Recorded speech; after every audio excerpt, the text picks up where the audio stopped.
जैसा कि दोस्तों प्रीवियस वीडियो में हमने जाना कि जीन ट्रांसफ़र टेक्निक क्या होता है और इसके कितने टाइप होते हैं। तो प्रीवियस वीडियो में हमने डायरेक्ट और वेक्टरलेस जीन ट्रांसफ़र टेक्निक के पार्टिकल गन मेथड और इलेक्ट्रोपोरेशन के बारे में डिटेल से डिस्कस किया था। आज के इस वीडियो में हम माइक्रो इंजेक्शन के बारे में और इसी के साथ साथ जितने भी बचे हुए जीन ट्रांसफ़र टेक्निक है उन सभी टॉपिक को डिटेल से डिस्कस करेंगे। तो वीडियो बड़ा इंपॉर्टेंट होने वाला है, खासकर आपके एग्ज़ाम में माइक्रो इंजेक्शन से जुड़े हुए क्वेश्चन पूछे जाते हैं। तो आइए वीडियो को स्टार्ट करते हैं और बात करते हैं जीन ट्रांसफ़र टेक्निक के माइक्रो इंजेक्शन टेक्निक के बारे में। तो अगर हम बात करें माइक्रो इंजेक्शन टेक्निक की, तो ये रिसेंटली डिस्कवर किया हुआ एक एडवांस टेक्निक है जो कि हायर प्लांट सेल में यूज़ किया जाता है। तो यदि हायर प्लांट सेल में अगर हमें जीन ट्रांसफ़र करना है तो हम माइक्रो इंजेक्शन टेक्निक का यूज़ करते हैं। तो यहाँ पर आप डायग्राम में देख सकते हैं कि सभी जो कंपोनेंट है माइक्रो इंजेक्शन के वो दिखाई दे रहे हैं, लेकिन ये माइक्रोस्कोपिक होता है। यहाँ पर इंजेक्शन की तरह आपको दिख रहा है, लेकिन ये बहुत ही छोटे होते हैं।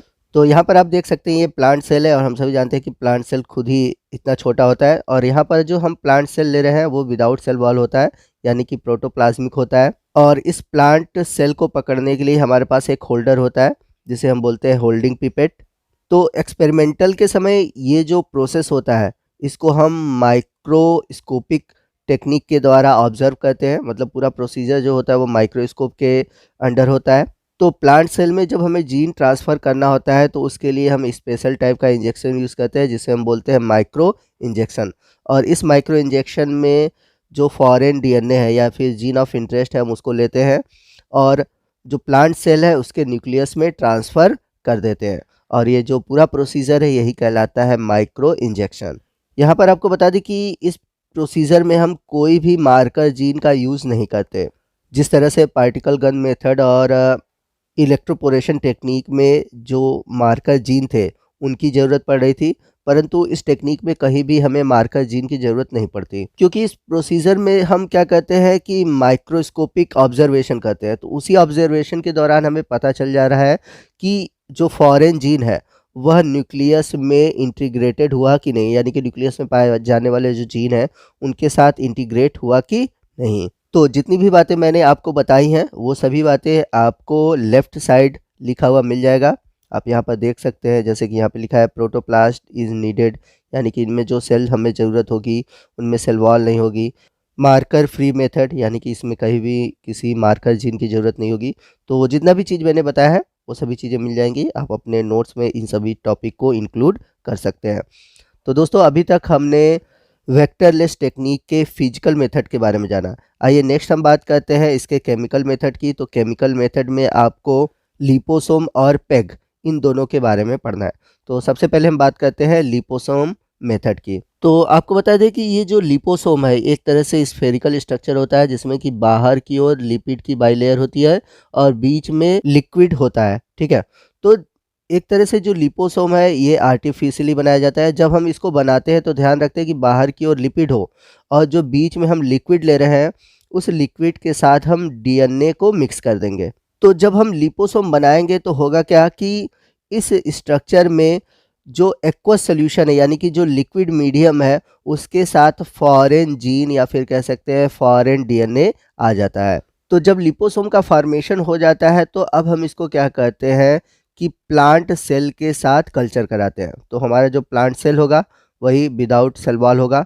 तो जब हम इसको कल्चर कराते हैं तो जो लिपोसोम है वह क्या करता है, प्लांट सेल के साथ फ्यूज़ करता है। तो प्लांट सेल के साथ इसलिए फ्यूज़ करता है कि क्योंकि जो प्लांट का सेल मेम्ब्रेन है वो भी लिपिड का ही बना होता है, ठीक है।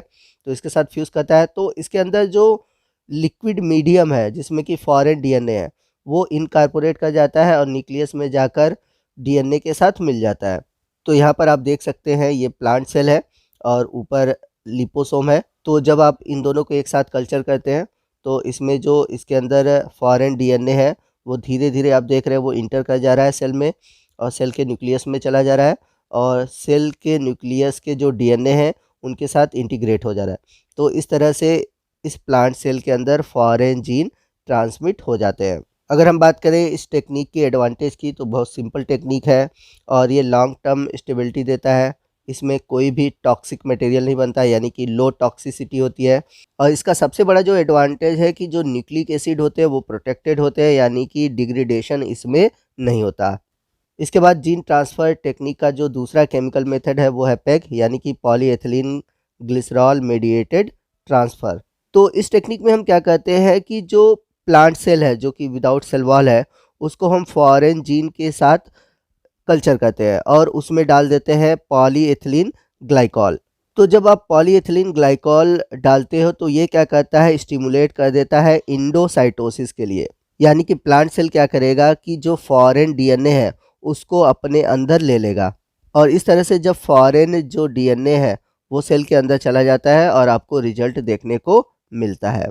तो इस तरह से हमने डायरेक्ट या वेक्टरलेस जीन ट्रांसफ़र में फिजिकल में हमने पढ़ा पार्टिकल गन मेथड, इलेक्ट्रोपोरेशन और माइक्रो इंजेक्शन, और केमिकल मेथड में पढ़ा लिपोसोम्स और पेग। आइए नेक्स्ट हम बात करते हैं जीन ट्रांसफ़र के अगले मेथड की, जो कि है इनडायरेक्ट या फिर वेक्टर मेडिएटेड जीन ट्रांसफ़र। तो इस टेक्निक में हम क्या करेंगे कि यूज़ करेंगे वेक्टर को, और ख़ासकर हम इसमें दो तरह के बैक्टीरिया को लेते हैं। एक है एग्रोबैक्टीरियम ट्यूमीफेसियंस और दूसरा है एग्रोबैक्टीरियम राइजोजीन। तो आइए समझते हैं कि कैसे हम इन दोनों बैक्टीरिया के थ्रू जीन को ट्रांसफ़र करेंगे। तो आइए हम बात करते हैं एग्रोबैक्टीरियम ट्यूमीफेसियंस की। तो एग्रोबैक्टीरियम ट्यूमीफेसियम के अगर हम प्लाज्मिड को देखें तो इसमें एक प्लाज्मिड में डीएनए पाया जाता है जिसको हम बोलते हैं टीडीएनए, और ये टीडीएनए जो होता है वो प्रोड्यूस करता है ऑक्सीन और साइटोकाइनिन, जिसकी वजह से ये जो एग्रोबैक्टीरियम ट्यूमीफेसियन बैक्टीरिया है वह प्लांट में एक डिजीज़ कॉज करता है जिसे हम बोलते हैं क्राउन गॉल डिजीज़। तो इस जो टी आई प्लाज्मिड है, इस टी आई प्लाज्मिड में पाया जाने वाला जो टी डीएनए है, अब हम इसका यूज़ करेंगे।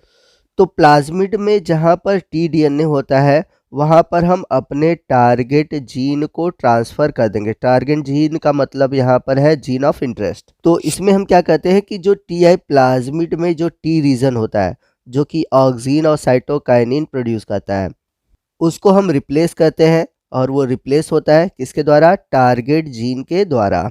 अब इस तरह से देखा जाए तो आपके पास एग्रोबैक्टीरियम ट्यूमीफेसियन एक ऐसा बैक्टीरिया है जिसके पास टारगेट जीन है। तो हमने टी जो जीन है, यानी कि जो ऑक्सीन और साइटोकाइनिन प्रोड्यूस करने वाला जीन है, उसको निकाल कर उसकी जगह हमने टारगेट जीन ऐड किया हुआ है। अब ये जो एग्रोबैक्टीरियम सेल है इसको हम प्लांट सेल के साथ ग्रो कराते हैं, यानी कि कल्चर करते हैं। तो अब इस तरह से होगा क्या कि जो टारगेट जीन है वह क्या कहता है कि प्लांट सेल के जो जीन है उनके साथ इनकॉर्पोरेट हो जाता है।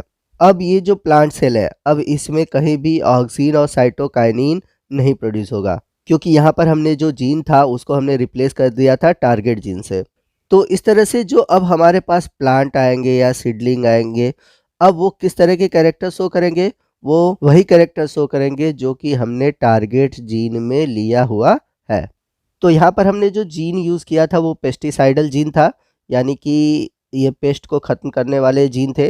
अब हमारा ये जो प्लांट बना ये एक तरह से ट्रांसजेनिक प्लांट है जिसमें कि पेस्टिसाइडल कैरेक्टर पाए जाते हैं, जैसा कि आपने बीटी क्रॉप या बीटी कॉटन इन सबों के बारे में सुना होगा। तो इस तरह से यहाँ पर जो आपको ट्रांसजेनिक प्लांट मिल रहा है, this is resistant to the pesticide और इंसेक्टिसाइड। तो जो भी जीन ऑफ इंटरेस्ट होगा उसी के अकॉर्डिंग ये कैरेक्टर को एक्सप्रेस करेगा। तो इस तरह से हमारा जीन ट्रांसफ़र टेक्निक का टॉपिक ख़त्म होता है। ये हमारा आज का जो वीडियो था ये सेकंड पार्ट था। अगर फर्स्ट पार्ट आपने नहीं देखा हुआ है तो फर्स्ट पार्ट का लिंक मैंने आज के इस वीडियो के नीचे डिस्क्रिप्शन बॉक्स में दे रखा है, उस लिंक पर क्लिक करके आप फर्स्ट पार्ट को देख सकते हैं। तो आपको आज का ये वीडियो कैसा लगा कमेंट करके ज़रूर बताइएगा। वीडियो अच्छा लगा हो तो वीडियो को लाइक और शेयर करना मत भूलिएगा, और कोई भी डाउट हो आप हमसे कमेंट करके पूछ सकते हैं। तो मिलते हैं अगले वीडियो में अगले टॉपिक के साथ, तब तक के लिए जय हिंद, जय भारत।